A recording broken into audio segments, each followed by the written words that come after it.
Welcome once again to your favorite program, Inside with PT. I hope you have been blessed in the past few weeks that we have been bringing one thing or the other to you.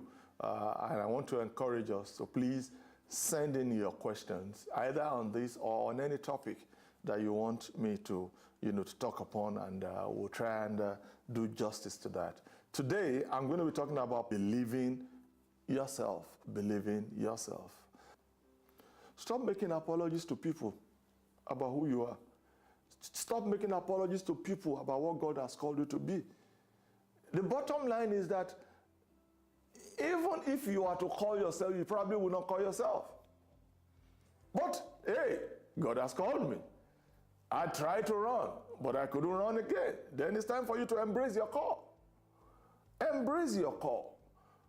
Go ahead with God who has called you. He will help you. He will strengthen you. He will make all things come beautiful concerning His own case for you. So you have to believe in yourself. Don't let the belief or non-believing of those who are against you to overwhelm your own reality. Because many times people will never believe in you. Many times people always doubt you. Many times people will always second guess you.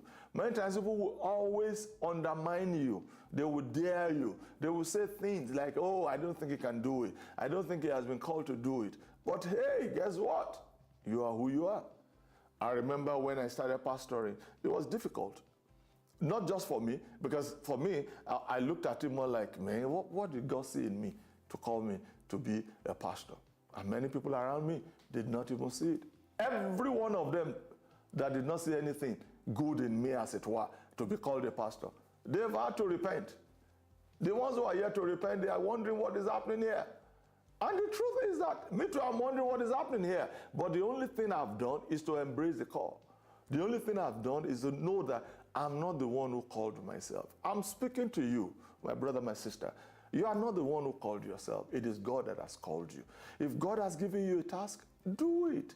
He knows that there is something within you. Jeremiah, about the time, was saying, oh, I'm but a child. I said, stop that. He said, stop that. Don't call yourself a child again. He said, now I've touched your mouth and I've put my word in your mouth. So God knows your inadequacies, yet He called you. You must believe in your marriage. I've seen many people, and part of the challenges of marriages today, at least in America, and I dare say all over the world, is that a lot of people don't believe in their marriages. Even before they get married, they say, what will cause you to divorce? And they'll be saying 1, 2, 3, 4. By the time you say 1, 2, 3, 4 things before you get married that will lead to divorce, you are looking for those things. And the challenge is that whatever you're looking for, you eventually find.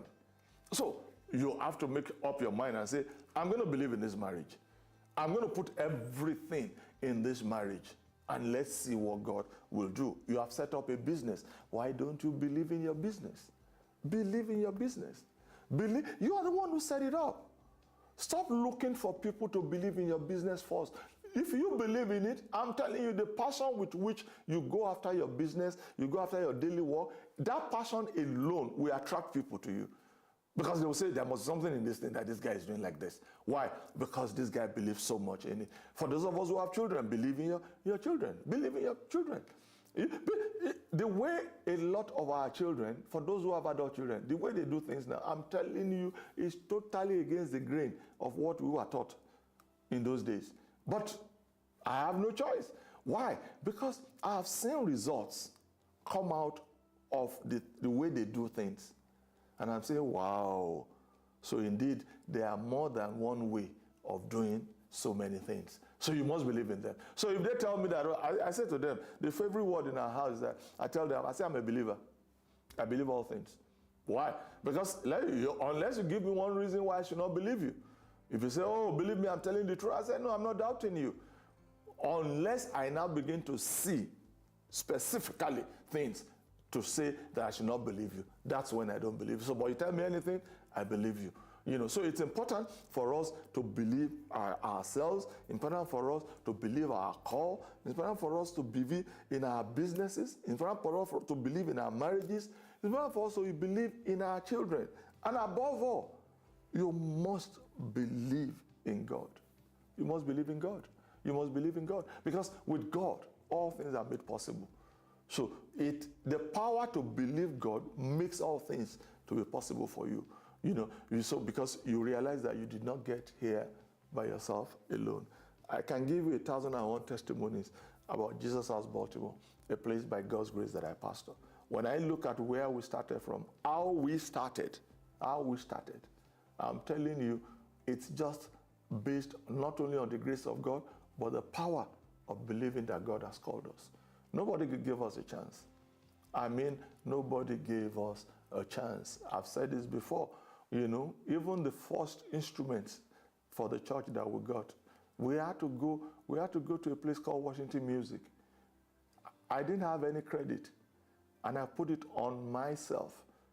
And we bought the instruments, $5,000, 1997. I will never forget. And we brought the instruments home, and I promised the people who have been paying monthly. And we started paying monthly until we fully paid for it. And we started the church. And it was as if it was a dream. But I believed in it. Not because I really wanted to be a pastor, but I had gotten to a point that I knew that this is God and not me. So I had to just bow down to God's will. So I believed in it with all my passion, with all my heart. I put everything I had in it. I look back today and I'm saying, look at this. I remember when we wanted to do the building fund for this church in 1997. I came to the church and I was asking for money. I didn't have any money. And I was saying to God, the night before, I was saying to God, how can I ask for money from people when I'm not giving? God said, you have money. I said, where is the money?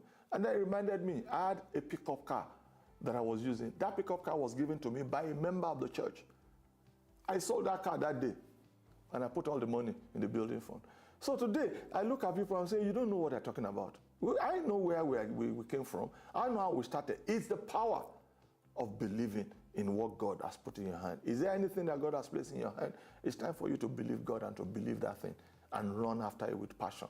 Do everything you can because it will surely come, because the vision is appointed for a time. He said at the end of the day, it's going to speak. Don't silence your vision. Let it speak by believing in that vision. God bless you. When next I see you, I'll see you at the top. God bless. Thank you for watching and listening to Insight with PT, our weekly podcast streaming every week at the same time. Join us next week for the continuation of this program.